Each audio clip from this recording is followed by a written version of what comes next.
quality at trusted ang inyong mga gamot. Maging mapanuri at alamin kung dumaan ang mga ito sa tests at tamang standards. Huwag mahiyang magtanong sa mga doktor at butika para sa gamot na dekalidad at kaya ng iyong bulsa. Dapat sigurado kang ligtas at na-check ng mabuti ang pagkakagawa ng mga ito. Hanapin ang check. Hanapin ang Right Med. Matanda na ako, kaya handa na akong magpaalam sa mga mahal ko sa buhay.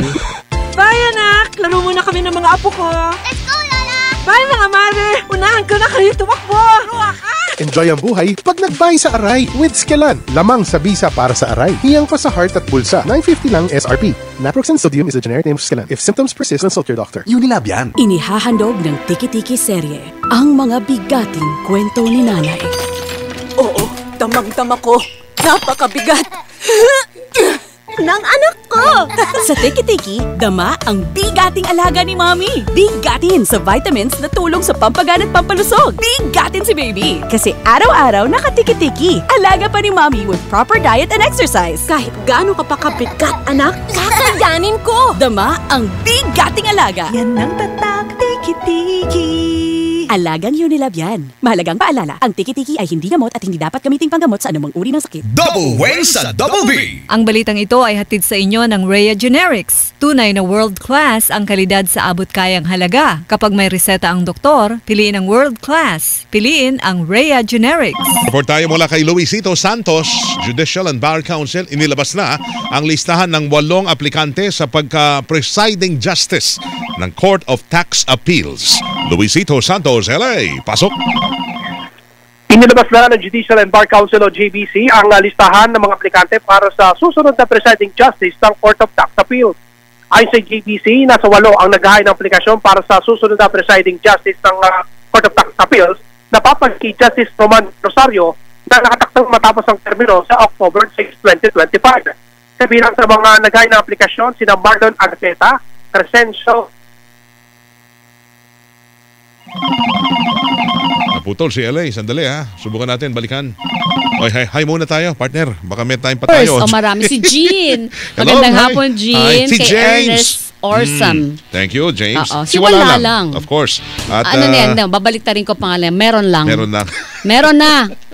Tandaan mo, wala lang. Meron ng 20 kilo, 20 pesos na bigas, meron na. So, dapat meron ka na. Yan. And, wala na yung iba ko. Si Ma'am Linda Zapra pala, nanonood siya. Oh, talaga? Pati si Esmeralda Gergazin. Ang ganda na apelido, Gergazin. Gergazin.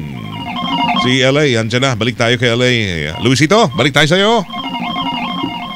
Yes, Bulweng, inilabas na ng Judicial and Bar Council ang listahan ng mga aplikante para sa susunod na presiding justice ng Court of Tax Appeals. Ayon sa JBC, 8 ang naghahain ng aplikasyon na papalit kay Justice Roman de Rosario na nakatakdang matapos ang termino sa October 6, 2025. Kabilang sa mga naghahain ng aplikasyon, sina Marlon Agaceta, Crescencio Aspiras Jr., Rosario David, Vicky Fernandez, Mark Joseph Quirante, Marian Ivy Reyes Fajardo, Maria Belen Ringpis Liban at Maria Rowena San Pedro. Kasabay nito ay naglabas din ng survey ang JBC para sa 8 aplikante para hingin naman ang saloobin ng publiko. Parang sagutan ng survey ng hanggang alas 4:30 ng hapon na makikita sa social media ng JBC. Ako, si Luisito Santos ng GMA Super Radio DZBB. Dapat totoo. Ang balitang ito ay nihatid sa inyo ng Rhea Generics. Tunay na world-class ang kalidad sa abot-kayang halaga. Kapag may reseta ang doktor, piliin ang world-class. Piliin ang Rhea Generics. Double win sa Double B! Ang tunog ng immunity na hirap lumaban sa sipon. Matagal gumaling sa sipon symptoms. At tagal gumaling sa sipon symptoms.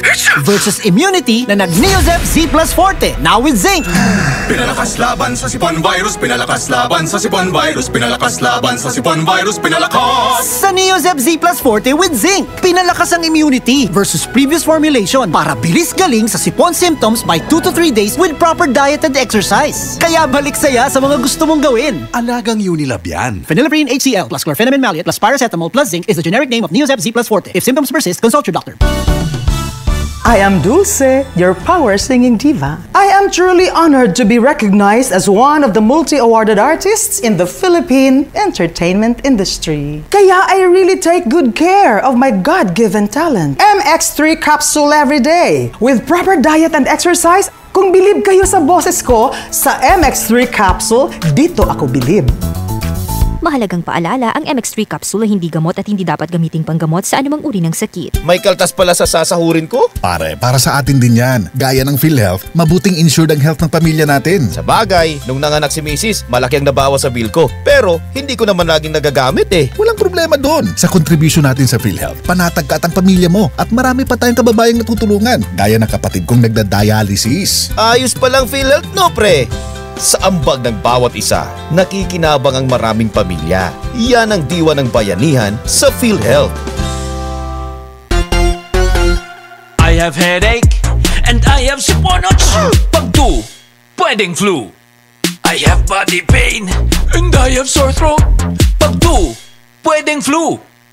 I have lagnat, I have body pain. Pag 2, pwedeng flu.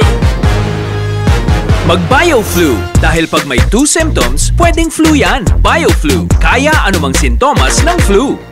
Alagang Unilab yan.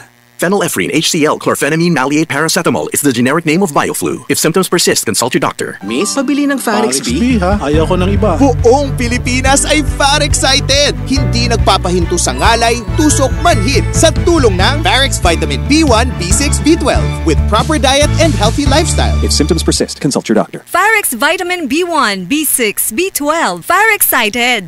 DZBB, #1 sa Mega Manila. Oo nga naman. Sa Double B. Bakit daw? Oo nga naman. Tayo po'y bayang binabaha. Tayo ay Double B. No. Bayang binabaha. Bayang binabaha. Oo, naku naman. Ay, magpapasko na. Meron na naman tayong 105 araw bago ang Pasko. Binabaha pa rin tayo. Nakakainis na binabaha. Konting ulang binabaha. Pero nakita mo yung baha ng pera doon sa billiard table, di ba? Oo, nakita ko. Anong klaseng concession meron kayo? Pera natin yun ah. Totoo. Ba't nandun sa mesa nila? 2 tumpok ko yun, di ba? Tapos nakakawa din yung mga pinagpaguro ng mga taong ako po, mga kapuso. Nagpapakapuyat para lang magtrabaho ng maayos. Tapos kayo, isang ganun nyo lang. Tapos pagsusugal-sugal nyo lang. Ay, naku po. Nakainis. Sana bahain ho kayo ng konsensya. Albonita. Happy birthday muna sa aking unika, si Bea. Uy, talaga. Happy birthday, Bea. We love you, ate. Kailan lang nag-debut, di ba? Oo, di ba, partner? Bilis, no? Albonita Rowena, Weng Salvacion. Kasama ang tatay ni Albonito, si Weng de la Peña. Dito lang po yan sa Double Weng sa Double B. Dito ang kwento ay... May kwenta. Of course. Gracias sa inyo. Gracias, senyor. Adios, kapuso. Labanan ng fake news. Dapat totoo. Double Weng sa Double B. Kasama sina Weng Salvacion at Weng de la Peña. DZBB, #1 sa Mega Manila.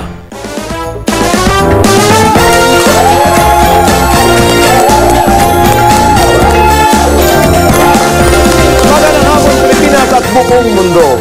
Naitay kapuso, pahiram po ng 20 minutes ng inyong hapon. Ako po si Boy and welcome to Fast Talk with Boy Abunda. Sa mga kaibigan natin sa Facebook at YouTube, sa lahat ng nakikinig po sa DZBB, welcome to the program.